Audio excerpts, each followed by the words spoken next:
L'année 2024 nous a offert un millésime de contenu sur notre chaîne La Véritable, mais l'année 2025 se profile comme étant l'année où nous allons nous déployer sur différents secteurs d'activité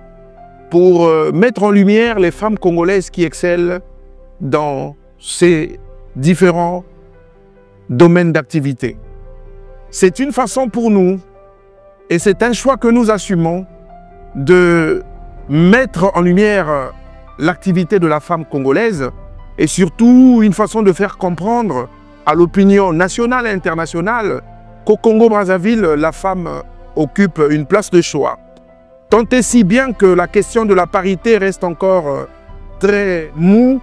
tant et si bien que la question de la parité reste encore une question discutable, dans la mesure où l'équidistance n'est pas encore respectée, mais il n'empêche qu'une dose de cette parité est déjà en action et nous allons, pour complaire et surtout pour mieux appréhender cette parité, nous allons nous déployer sur différents contenus à vous présenter des profils des femmes congolaises qui excellent dans différents domaines. Bienvenue sur La Véritable, notre chaîne que vous avez adoptée comme étant le média principal qui vous informe en temps réel sur des données qui sont vérifiées et vérifiables, sur ce qui se fait de mieux au Congo-Brazzaville. Nous allons ce soir avoir une grande pensée à notre grande ville océane, la ville de Pointe-Noire qui est la capitale économique, la ville de Pointe-Noire qui est la porte vers l'étranger, la ville de Pointe-Noire qui est finalement Pont-en-Label, la ville centenaire, la ville où il fait beau vivre, la ville qui a pour jumelage le Havre en Normandie en France, qui donc dégage tous les éléments du Havre de paix. La ville de Pointe-Noire, centenaire comme je le disais, est dorénavant dirigée par une femme. Et c'est pour la première fois, après 30 maires, nous avons à la tête de la ville de Pointe-Noire une femme congolaise qui est brillante, une femme congolaise qui est descendante de la noblesse du royaume Luango, une femme congolaise qui a de la poigne, une femme congolaise qui a de la compétence, et enfin, pour la première fois, une ville de grande envergure, de plus de 1,1 million d'habitants, est chapeautée, administrée par un chef d'exécutif qui est une femme. Elle s'appelle Evelyne Tshitchele, née Moué-Poiti. Moué-Poiti parce que, je le disais tout à l'heure, elle est descendante de la famille de la noblesse du royaume Luango. Après son bac littéraire obtenu en France dans les années 70, elle s'est incrustée comme étant l'une des meilleures étudiantes de son époque en lettres à l'université Paris, la Sorbonne, où elle obtient sa licence en lettres. Elle décide donc, au début des années 80, de rentrer au Congo-Brazzaville pour mettre au service de son pays toutes les formations et toute l'expérience qu'elle a pu acquérir en France et à l'étranger. Ainsi, a été promue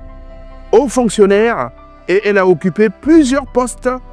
de responsable dans le secteur du commerce extérieur avant de finir tout récemment comme étant la secrétaire générale de la Chambre du commerce et de l'industrie de Pointe-Noire. Son investissement dans des questions d'urbanisation, son investissement dans la politique du développement local de la ville de Pointe-Noire, son implication surtout dans la politique qui consiste à faire épanouir les Ponténégrins et les Ponténégrines sur fond des politiques d'assainissement, d'urbanisation, l'a conduite à succéder à M. Kando, l'ancien maire sortant, depuis le 23 septembre 2022, où, à l'issue d'un vote, obtenu la majorité et elle a été hissée au rang du directrice générale du département et de la commune de Pointe-Noire. Madame Evelyne Tshitchele est donc une femme congolaise qui sert de modèle à toutes les femmes et qui a aujourd'hui une grande ambition, l'ambition qui consiste à faire évoluer, progresser la ville de Pointe-Noire, qui est non seulement le grenier économique de notre pays, mais aussi la porte de notre pays vers l'étranger. Elle a donc à charge, comme elle a su le dire dans son mot d'allocution le jour de son investiture, de penser toutes les difficultés liées à l'assainissement de la ville de Pointe-Noire, à l'urbanisation de la ville de Pointe-Noire, à l'électrification de la ville de Pointe-Noire et surtout à la sécurité des populations ponténégrines.